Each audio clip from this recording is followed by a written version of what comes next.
A pole has to be erected at a point on the boundary of a circular park of diameter 13 meter in such a way that the difference of its distances from two diametrically opposite fixed gate A and B on the boundary is 7 meter. At what distance from the two gates should the pole be erected? तो इस problem के according एक circular park है जिसके diameter के दोनों terminal पे दो गेट बने हुए हैं ए और बी। अब इन्हीं दोनों गेट के बीच में बाउंड्री पे कहीं एक आपको पोल इरेक्ट करना है जिसका जो डिस्टेंस होगा दोनों गेट से उसका डिफरेंस 7 मीटर है। तो आपको बताना है कि वो पोल कहाँ पे इरेक्ट किया जाएगा। तो चलिए मान लीजिए एक सर्कुलर पार्क इस तरीके से हमारे पास है और इसका जो दो टर्मिनल होगा डायमीटर का वो मान लो ए बी है। ये हो जाएगा उसका डायमीटर।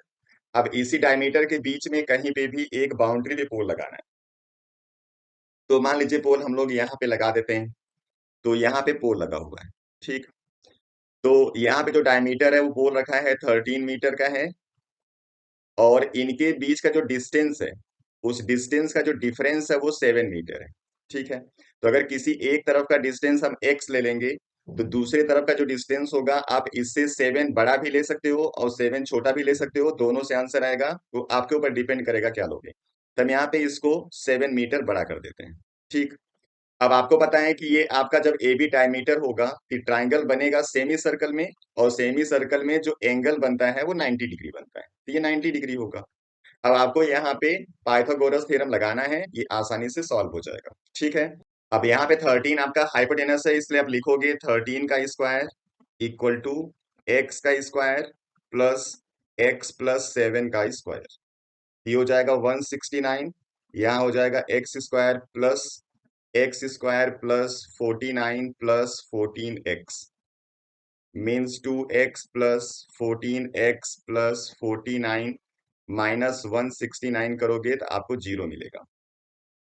ये स्क्वायर होगा 2x square plus 14x minus 120 equal to हो जाएगा 0। अगर 2 से छोटा कर दो तो हो जाएगा x square plus 7x minus 60 equal to 0। अब यहाँ पे इसी 60 का फैक्टराइजेशन करना है जिसके दो फैक्टर का प्लस माइनस 7 आना चाहिए। तो 60 के फैक्टर कर लो। यहाँ पे हो जाएगा 30 फिर हो जाएगा 15 फिर 3 और 5। ठीक है। अब यहाँ पे 7 लाने के लिए आपको क्या करना पड़ेगा 3 टू जा 6 टू जा 12 एक साथ कर देते हैं और 5 अलग कर देते हैं यानी 12 और 5 प्लस 7 लाना तो इसको प्लस साइन के साथ इसको माइनस 5 के साथ लिख देना। तो आप लिखोगे यहाँ पे x square plus 12x minus 5x minus 60।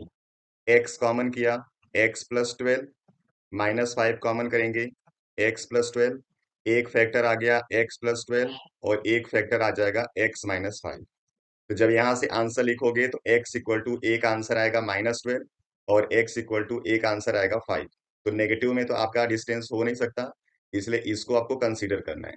तो एक तरफ का जो साइड होगा वो 5 होगा और दूसरी तरफ का जो साइड होगा इससे 7 बड़ा होगा। तो आपको लिख देना है x plus 7 means 5 plus 7 means 12 metre. तो जो आपका पोल होगा वो एक गेट से 12 मीटर और दूसरे गेट से 5 मीटर की डिस्टेंस पे होगा और इन दोनों का डिफरेंस आपको 7 दिख रहा होगा। तो इस तरीके से इसको हम लोग सॉल्व कर देते हैं। तो चलिए नेक्स्ट वीडियो में फिर आएंगे दूसरे प्रॉब्लम के साथ। तब तक पढ़ते रहिए, अपना ख्याल रखिए। Thank you.